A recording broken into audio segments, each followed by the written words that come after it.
আধটা বছর পেরিয়ে গেল, শিখলাম কি কিছু?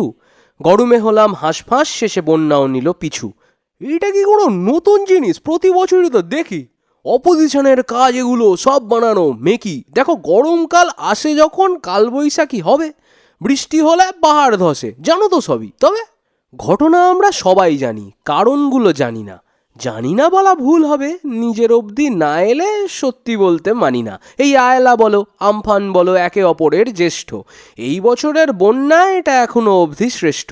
আসাম বলো, মণিপুর বলো, কিংবা বলো কেরালা, এসব যদি বোঝাতে গেছো, দেখবে তখন কি রেলা।